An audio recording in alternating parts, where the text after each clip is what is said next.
बातचीत के सिलसिले में पुनः एक बार हम लौटते हैं नवल जी के साथ में।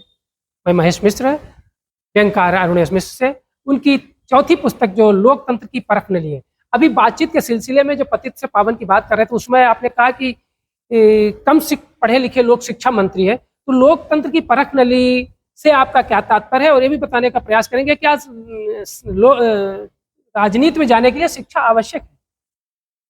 नहीं, हमारा तो ये कहना है कि जो समाज के विभिन्न क्षेत्र हैं और उन क्षेत्रों में जो काम हो रहा है, जनता को चाहिए कि उसे परखे और परख नली की तरीके से परखे, यानी कि मानक के अनुसार परखे। इसलिए पुस्तक का नाम लोकतंत्र की परख नली रखा गया है और उसमें जो समसामयिक व्यंग्य रचनाएं हैं उन्हें प्रकाशित किया गया। आपने राजनीति में शिक्षा की बात कही तो ये तो मानना ही पड़ेगा। ये मैंने नहीं किया, आपने कहा कि कम पढ़े लिखे लोग शिक्षा मंत्री हैं, तो देश की कैसी स्थिति को योजनाएं बनाएंगे शिक्षा की बात। वही हम कर रहे हैं।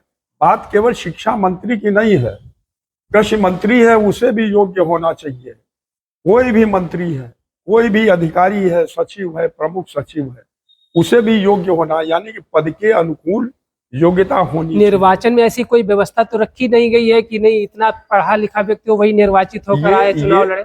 ये व्यवस्था नहीं रखी गई है, लेकिन कोई भी व्यक्ति जो मंत्रिमंडल का विस्तार होता है तो जो नायक होता है पार्टी का वो मंत्रिमंडल का गठन करता है, उसे विशेष ध्यान रखना चाहिए कि कौन सी योग्यता। मतलब आपका कहना है प्रधानमंत्री और मुख्यमंत्री को अपने मंत्रिमंडल में चुनिंदा और चिन्हित लोगों को योग्यतम व्यक्तियों को रखना चाहिए, बस सीधी सरल। लेकिन जब योग्यतम व्यक्तियों को टिकट नहीं देंगे या चुनाव जीत कर नहीं जाएंगे, जनता भी ऐसे लोगों को जिता देगी, उस स्थिति में क्या आएगी? कैसे सुधार हो इसमें? नहीं तो टिकट भी ऐसे लोगों को देना चाहिए जो योग्य हो, यही तो हम कहते हैं। टिकट भी ऐसे लोगों को देना चाहिए जो योग्य। लोकतंत्र की परख नली की बात की तो उसकी कोई आपकी ऐसी कविता जो बहुत उद्वेलित करती हो समाज में, राजनीति को? आप सुनिए, एक बिल्कुल वर्तमान स्थिति का सटीक वर्णन है।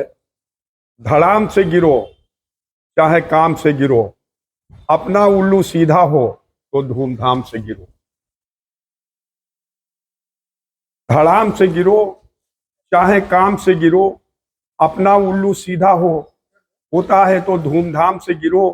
पाखंड के कैंप लगाकर राम नाम से गिरो। पाखंड के कैंप लगाकर राम नाम से गिरो। कुर्सी की तिकड़म तान के लिए सुबह शाम से गिरो। कुर्सी की तिकड़म तान के लिए सुबह शाम से गिरो। मंच से गिरो या लंच से गिरो, भूतपूर्व या वर्तमान की तरह तामझाम से गिरो। मंच से गिरो या लंच से गिरो, भूतपूर्व या वर्तमान की तरह तामझाम से गिरो। बार बार गिरो, अखबार सा गिरो, चैनल सा गिरो, समाचार सा गिरो। बार बार गिरो, अखबार सा गिरो, चैनल सा गिरो, समाचार सा गिरो। गिरते ही रहो लगातार, गिरने के साथ ही व्यक्तित्व हो जाएगा धुआंधार। गिरने के साथ ही व्यक्तित्व हो जाएगा धुआंधार। आप तो पूरा कह दिया कि हर व्यक्ति गिरे, तो क्या आपने स्वास्थ्य सिद्धि के लिए गिरना जरूरी है कि स्वास्थ्य सिद्धि के लिए उठना जरूरी है लक्ष्य के लिए? और विवेकानंद ने कहा कि उत्तिष्ठ, उठिए और अपने लक्ष्य को प्राप्त करिए। आपने गिरने की बात कर रहे हैं। गिरने की बात इसलिए कर रहे हैं कि जो वर्तमान दृश्य हम देख रहे हैं कि जो जितना गिरा हुआ है वो उतना ही ऊंचे आसन के ऊपर विराजमान है, तो उसका चित्रण हमने किया है। और ये तो व्यंग्य है, कोई हम पुस्तक की भूमिका में लिखा है कि व्यंग्य है।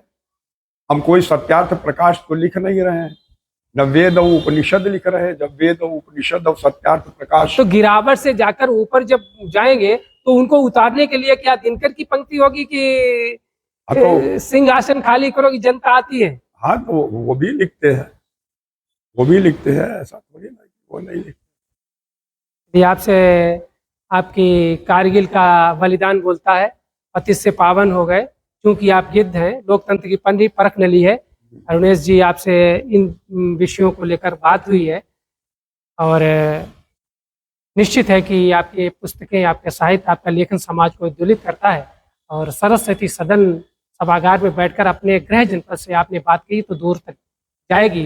ये बात हम आपका धन्यवाद व्यक्त करते हैं, आभार व्यक्त करते हैं। बहुत बहुत धन्यवाद। समस्त श्रोताओं और दर्शकों को सादर नमस्कार। नमस्कार।